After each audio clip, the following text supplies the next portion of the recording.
pessoal, mais uma aula de biologia, dando continuidade aí ao assunto que a gente está vendo de gimnosperma e angiosperma.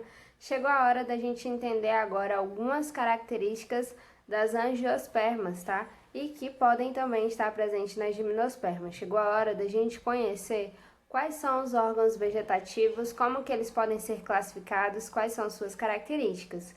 E para começar sobre esse assunto, a gente vai começar entendendo quais são as características da raiz. Vamos lá? Então, como foi dito, a gente vai iniciar agora o conteúdo de estruturas vegetais e este conteúdo está aí no módulo 2 do livro 2 de vocês, livro do segundo bimestre, tá? Então, vamos. Quando a gente fala dos órgãos vegetativos, a gente tem a raiz, tem o caule, mas a gente vai começar primeiramente a entender a raiz, tá? Qual que é a sua função principal? Quando a gente fala da raiz, pessoal, ela tem duas funções principais.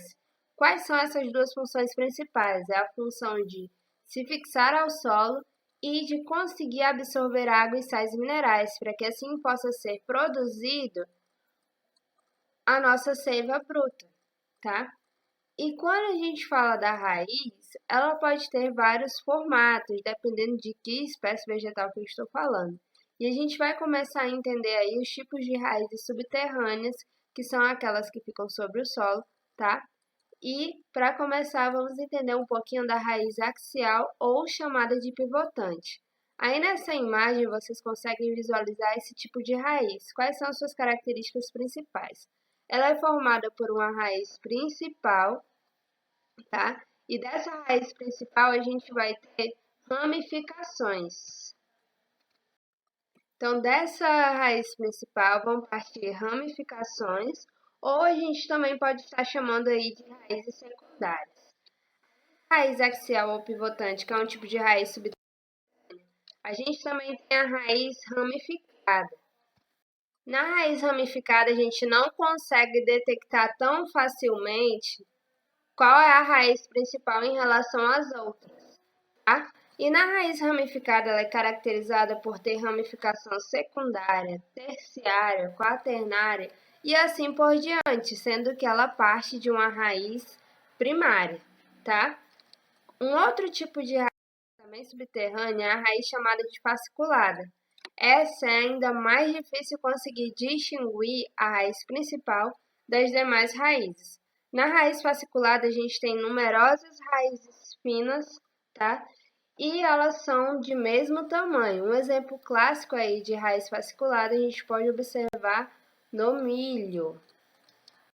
E um outro tipo de raiz que a gente tem também subterrânea é a raiz tuberosa, que ela é muito utilizada na nossa alimentação e ela tem um acúmulo muito grande de reserva de nutrientes, de amido, tá? Um exemplo clássico aí de raiz tuberosa pode ser a cenoura, pode ser a batata doce também, tá? E além das raízes que são subterrâneas, aquelas que a gente não consegue enxergar, a gente precisa retirar do solo para conseguir caracterizá-la, a gente tem as raízes aéreas, que são aquelas que ficam já externamente. Como raiz aérea, a gente vai começar pela raiz do tipo estranguladora. Na maioria dos casos, essa raiz ela consegue ocasionar a morte do hospedeiro. Então, observe como se ela estivesse abraçando aí o hospedeiro e nesse abraço ela pode conseguir sugar a energia, consegue sugar o material do xilema e aí vai acabar matando o seu hospedeiro. Essa raiz grampiforme, ela é similar a vários grampos, tá? E onde é que eu encontro essa raiz grampiforme? Geralmente, essa raiz grampiforme é o que consegue fixar as plantas trepadoras a um determinado suporte. Então, elas realmente pensem aí no papel, quando a gente consegue grampear várias. O nosso objetivo é que eles fiquem unidos. Então, quando a gente fala desse tipo de raiz, ele está tentando se aderir aí a algum tipo de substrato para que ele consiga se desenvolver, tá? Além do grampiforme, também temos a raiz chamada de pneumatófora ou respiratória. Como o próprio nome diz, esse tipo de raiz tem a função de auxiliar a respiração do vegetal. tá? E ela só é encontrada, é claro, em ambientes específicos.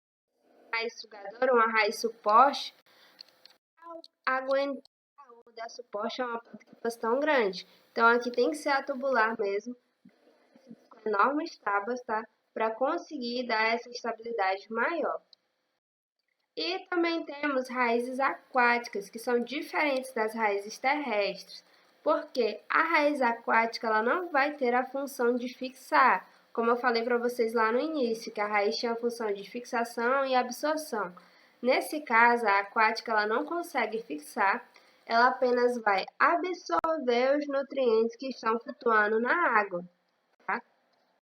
E aí, continuando a nossa explicação, pode ser muito comum vocês se depararem com essa imagem. Qual que seria a diferença, professora, de raiz tuberosa para tubérculo para bulbo? Então vamos lá. Quando a gente fala de cada uma dessas estruturas, a gente está querendo se indagar qual parte da planta se desenvolveu com o objetivo de acumular energia.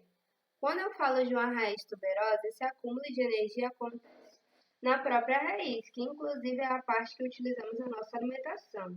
Já quando eu falo de um tubérculo ou de um bulbo, essa reserva de energia já não está acontecendo na raiz, agora acontece no caule.